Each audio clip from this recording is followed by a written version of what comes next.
So the U.S. government is sending a software developer to prison for 5 years for building a privacy app. It's part of their war on our right to privacy, their desire to spy on all of us. Keanu Rodriguez is one of the developers behind something called Samurai Wallet. Okay, so what is that? Well, think of Bitcoin as an open ledger. Every transaction is out in the open forever. That means if someone knows which address is yours, they can basically see your entire financial history. Samurai Wallet is a privacy wallet. It's software people run on their phones that lets them use Bitcoin without exposing all of that history to the world. I think the best way to think of it is this. If a VPN hides your internet activity, Samurai hides your Bitcoin activity. Now, many of you watching probably use a VPN. You don't use a VPN because you're a criminal. You use it because you don't want the internet, people on the internet, your provider, your advertisers, some random hacker, seeing every site you visit. And a VPN doesn't hold your data. It just routes your traffic in a way that makes you harder to track.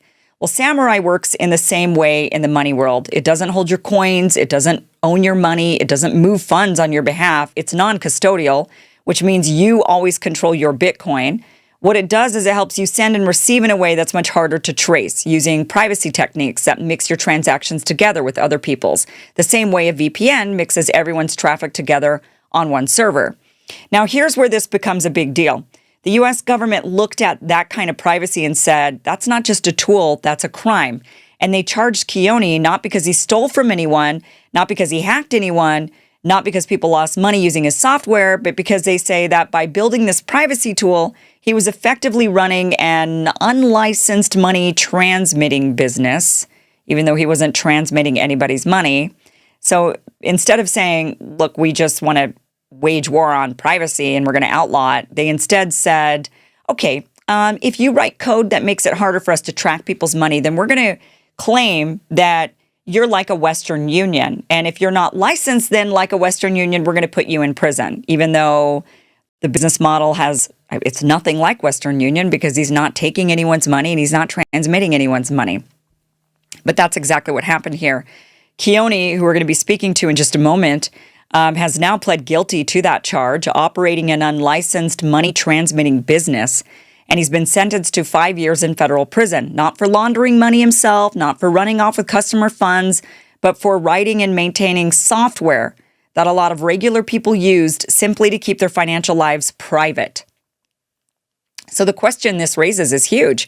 If building a VPN for Bitcoin can get you 5 years in prison, what does that mean for every other privacy tool? For VPNs, for encrypted messaging apps? We've already seen war waged on the Telegram founder. For any open source developer who builds something the government can't easily spy on. That's the context for this conversation. This isn't just about one man and one app. It's about whether building privacy into our digital lives is going to be treated as a legitimate right or as a crime. And that's really the bigger picture here. Because what happened to Keone, this idea that the government decides who gets privacy and who doesn't, that same attitude is spilling over into every aspect of American life, including our finances. Now, before we bring Keone on to tell us his, quite frankly, outrageous story that should alarm us all, I want to tell you about today's sponsor, Block Trust IRA. Retirement in this country used to mean freedom. You worked hard, you built something, you saved, you contributed, and at the end of it all, you finally got to breathe. But that promise has completely collapsed. Americans feel it, you feel it, and it's not imaginary. The numbers are brutal. 63% of Americans now say they will have to work past retirement age. 81% say it's harder to retire today than it was for their parents. That's not an accident. That's the result of a system that has been deliberately mismanaged and hollowed out at your expense. And I talk about this often. We're dealing with a political class that has turned our money into a weapon. They print trillions of dollars for foreign wars, bailouts, pet projects, political favors. And every time they do it, they're silently taking a cut of your savings because inflation is theft. It's a tax that Congress never has to vote on. No accountability, no transparency, but you pay the price. Meanwhile, the elites, they're fine. They have their offshore accounts, their private bankers, their special financial vehicles the public never gets access to. And the rest of us are told to just keep our money in the same old broken system while they inflate the dollar into dust. And that, by the way, is why we're seeing such aggressive moves against the financial privacy that we all want, because if everything is trackable, well, then everything is controllable. And that brings me to something a lot of you have been asking about, which is, well, then what are the alternatives? What are the actual tools Americans can use to protect their savings from inflation, market manipulation, and government overreach? Not hype, not FOMO, not gambling. I'm talking about real financial strategies. And one of the platforms that has really stood out in that space is Block Trust IRA. And I want to be clear, this isn't the crypto Wild West that the media loves to scare you with. This is an actual IRA with tax advantages, but instead of being limited to the same old stale mutual funds and ETFs that get hammered every time Washington mismanages the economy, Block Trust IRA lets you hold digital assets in a regulated, insured, AI-driven environment.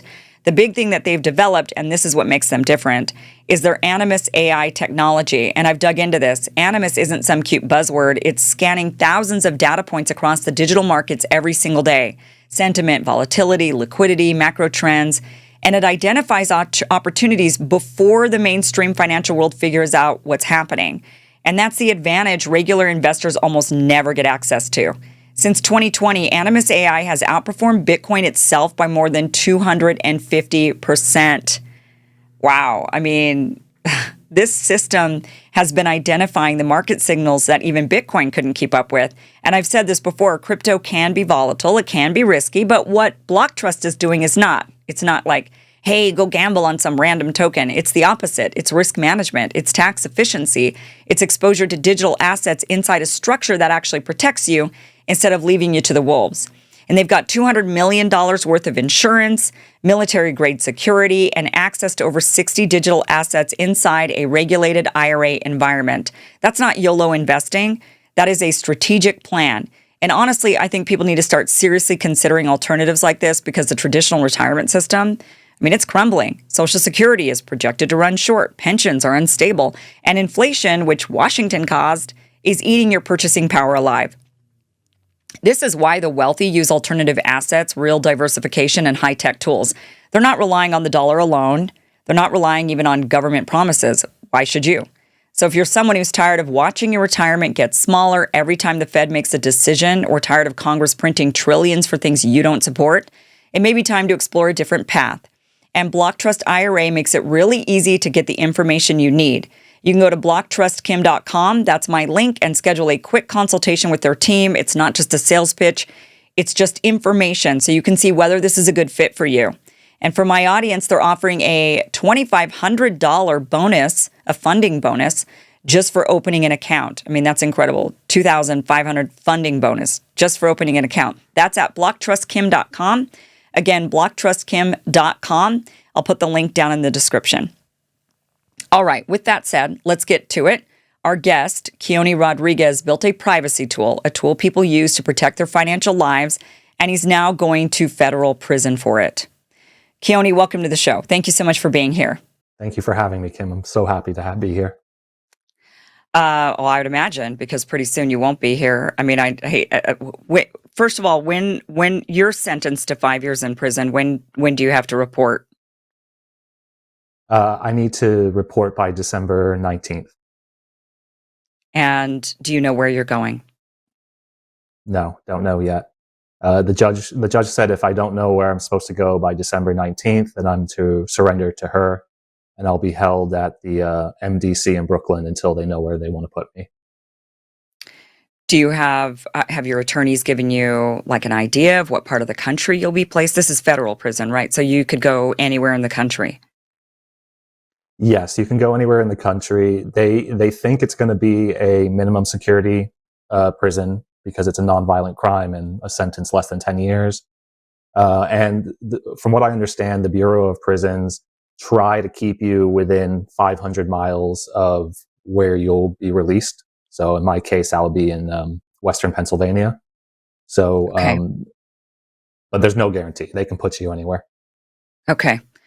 Well, hopefully it ends up being a minimum security prison somewhere nearby. I mean, I understand it's never, you must be, I couldn't even imagine what you're feeling, but I'm sure it's not anything good. But I don't know. I try to put a silver lining onto this. I know it's like terrible to have to go to prison, but the silver lining, right? I mean, Martha Stewart went to a prison. Yep. And also look at Wolf of Wall Street. I mean, that whole movie and that book came out because of the guy. What was his name? Jordan. What was his Belfort? Right. He was in Yeah, prison with, and he shared a cell with Tommy Chong. And Tommy Chong was telling him, "Oh, you should." When he's telling him all of his stories, he said, "You should put this into a book." And the next thing you know, we've got Wolf of Wall Street. So, I mean, I'm just right. trying to put a silver lining to something really awful. Hopefully, I'm the that same helps a way. little bit. I'm the same way. Okay. Yeah, Okay. Let's get into why you're even going to prison, what the government claimed you did wrong. I think this case is massive. The more I researched into this, the more this is very similar, I think, to the cases that we're seeing against the Telegram founder. I know France, I believe, is going after him for a similar thing. You created an app where people can be private and the government can't spy and the government can't yeah, figure out what's going on. And so we're putting you, the developer, in prison for this because you've now created a platform. And their whole excuse is criminals use this. It's like, well, right. criminals use criminals use phones. They use actual dollars. Like they use cash. Should we put the developer, the inventor of cash in jail? Who would that be? Because criminals actually use cash. In fact, it's easier for them to use cash under the table, right? To hide their transactions if they pay in Absolutely, cash. So, but this is their argument, it seems that they're making, is that you develop something absolutely. criminals use, and therefore you're the criminal for doing it. Yes, absolutely. And someone once told me that if cash was invented today, it would be illegal. Y- So, Yeah, it I sounds think like it. that's true. I Yeah, think it that's sounds like true. they would be Yeah. threatened by So, cash. oh, absolutely. Yes, the government tried to put me into prison for 25 years due to pleading deal. We got that down to 5 on one charge. And my crime was that I had knowledge that criminals could use the software that I built. And apparently, having just that knowledge that criminals exist and make use of tools every day, like a car, like roads, Right. like firearms, just having that knowledge meant that I was doing something criminal by publishing this software. It's important, you bring up these examples, and I think this is important because they're not going after like the manufacturer of guns. I mean, they've tried, there've been lawsuits, civil cases, but the government is not turning them into criminals and saying you created this gun and a kid went and shot up a school, so you are responsible because criminals are using guns. Or look at the streets of Chicago and they're using guns all the time and shooting each other up, and we have all these homicides. They're not going after, at least not the government, isn't criminalizing That's the right. manufacturer. Or, like you say, the cars, when people are killing people, ramming them with cars or running into Christmas markets. We've seen that in Europe, right? Where they're not going after those manufacturers. So it's really important because they are going after you. They're going after the founder of Telegram. They're going after, they went after Silk Road. They're going after all of these various different platforms. And that is because they're going after privacy and the inability for the government to Absolutely. spy. Because you're right, if they were being consistent and they were like, well, your tool was used by criminals and you knew that criminals would use your tool. I mean, a gun is a perfect example of this. You know that criminals are going to use these guns. They're used all the time. So if that's the case, then you're liable. But they're not actually doing that. They're going after No, specific things. This is an attack on privacy. absolutely. Specifically, financial privacy. The government hates not knowing every single thing you're doing with your money. And that basic financial privacy has been a bedrock of our country since foundation. The government Yeah. never had unprecedented access into your finances, and they desperately want it. And with Yeah. I Bitcoin mean, and cryptocurrency in general, they mhm. had unprecedented access into what you were spending your money on. And my software, Samurai, made it so it was just a little bit more difficult, and you had just basic financial privacy, and they really hate that. So explain this to us because I think myself and many other watching, we were under the impression that just using crypto was a privacy. That was privacy. That by using the currency itself was shielding you from the government. Is that so? Clearly, that's not accurate. No, that's definitely not the case. When Bitcoin was invented, which was the first cryptocurrency in 2009, there was the promise of a private currency. There was the promise of a intermediary free currency, so you being able to transact peer to peer without a bank in between. That part totally worked, existed, but the privacy part didn't exist yet. And what most people don't realize, unless you're really involved with cryptocurrency, is every single transaction that you make on a cryptocurrency is public and viewable by anyone. So if I know your address, Kim, I can find out your entire net worth, and I can find out what you've spent your money on in the past, and I can find out what you're going to spend your money on in the future, because it's an open ledger. Anyone can see. What? I was not aware of this. I was not aware of this. I think that most of us think that if we use crypto, it's a way for us to, yeah, just not be spied on by the government. But you're telling, I mean, no Right. one can, right now, my basic bank transactions are not public. I mean, I guess the Exactly. bankers can go into my bank account and see what I've been spending my money on, my bookkeepers, right? Like there's certain people, my financial, certain people can Yeah. maybe pry into my records, but I've had to give them permission specifically to be able to pry Exactly. into my records. But you're telling me that crypto is public. So every Yeah. transaction I make is public for anybody to see, unlike my credit card or my debit card. Correct. And I tell people, imagine you go to Starbucks and your barista who's making your coffee is able to see your entire transaction history and your entire net worth just because you handed her your credit card. No one would What? accept that as normal, How right? is that No even one a would. And thing, that's why we though? started Samurai Wallet. Right, but I'm just so confused by this because I just think that most of us really believed that crypto was more private, and that's what's the point of using it then? What's the point of using So, crypto yeah. if it isn't if it's so public like this? Yeah, it's a enormous trade-off, right? The reason it's so public is because there is no third party in the middle. So your bank is not public because your bank is the third party. With crypto, there is no third party. So in order to make sure no one is cheating and no one is, inventing money out of thin air, everything has to be open and public. That was the Okay, trade-off. But the inventor Satoshi, he said, here's some things you can do in the future to improve privacy. And as time has gone on, there's clever software tricks that you can that developers can create, software that developers can create to make Bitcoin and crypto a little bit more private, at least to get you the same type of privacy that you would expect today when you use your bank account or your credit card. right. And that's what Okay, Samurai Wallet did essentially. not that you would know this answer, but maybe you do. When it comes to like a VPN, for example, why do we use a VPN? We use a VPN so that we're not traceable, but I mean, unless I'm wrong, I don't think that my browser history is public in the way that you're describing crypto transactions, right? I don't like who could look and see my browser history, which is why would I use a VPN? I don't know if you know this answer, but do you know? Why would I? Yeah, so primarily who would be able to see your browser history would be your ISP, your internet service provider. So when you Okay. use a VPN, you're obscuring that information from the internet service provider because really they have no business needing to know what sites you're visiting. And Right. that's why people use VPN. It's for that, and it's for security, and it's for accessing your data remotely and protecting your bank Okay. account information when you're in an internet cafe.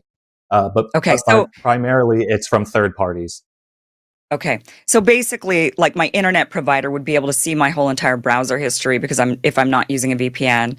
And then if the Yeah, government were to go to them and say we want her browser history, then they would be able to turn that over. But if I were using a VPN, then I'm now shielded from all of that. that's right. Okay. I'm wondering if they've gone after VPN developers yet. Is the government going after Well, them? It seems like they would want to. using this theory, So Yeah. the government's theory in this whole case is because I had knowledge that criminals could use my software. Not that I knew of a specific criminal using it, not that I knew of a specific crime, just the generalized possibility. By that expanded theory, yeah, they could go after pretty much any software developer because Yeah. criminals, shocking alert to the SDNY, criminals exist and they Yeah. use software, they use tools. Right. Specifically, though, I think the government would go after the privacy tools because, like we said, they're not going after the gun people or the road builders or the car manufacturers. They're going after the privacy tools very specifically. They want to be able Absolutely. to spy on us. Okay, so this is shocking to me to find out that crypto is not. So why do people use crypto then? What is the appeal to it? If everybody could see all of your transactions ever, that seems to me like I would never want to use that. Why would I use it then? What is the benefit of crypto? I think the appeal and the benefit is that crypto, at least Bitcoin in particular, which is where I focused, really had the promise to be a true digital version of cash that we keep in our pockets, cash that you and I can transact with. Meaning there is no one in between us. There is no PayPal to say you can't donate to WikiLeaks. There is no bank saying you can't donate to the Canadian truckers who are protesting against mandates. So having a digital version of cash is a truly powerful invention and Yeah, can increase human freedom tremendously. And that's why I got involved with Bitcoin in 2012. But I saw the privacy issues. And yeah, that's why we created Samurai Wallet to actually address those privacy issues so we could make Bitcoin more like physical cash. yeah. Right. Okay, so this makes sense to me. So now I understand exactly why, with this privacy problem, why people would still want to use crypto in general or Bitcoin or any crypto is really because Yeah, yeah, I mean, banks right now, they're debanking people.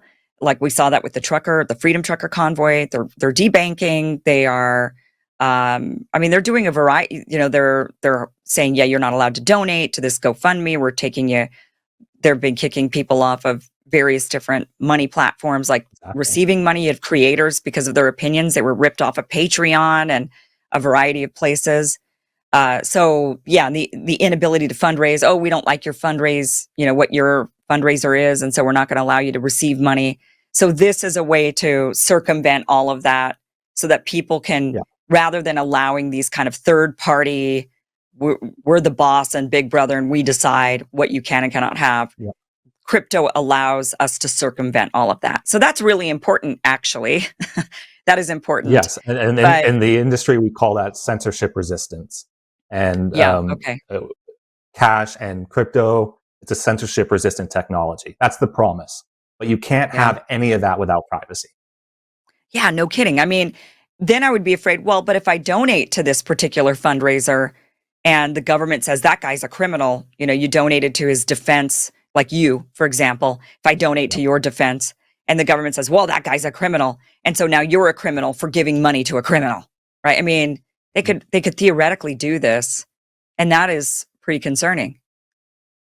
yeah. Well, they didn't. It's not just theoretical. It is what actually happened in the trucker convoy, where a lot of well-intended people sent Bitcoin and other cryptos to the Canadian truckers, and because Mm, it's open and not many of them were using privacy tools like Samurai, the RCMP, the Royal Canadian Mounted Police, actually showed up at the truckers' doors to confiscate that crypto, and in some cases on the people who actually donated the crypto to say, "Hey, what are you wow. doing?"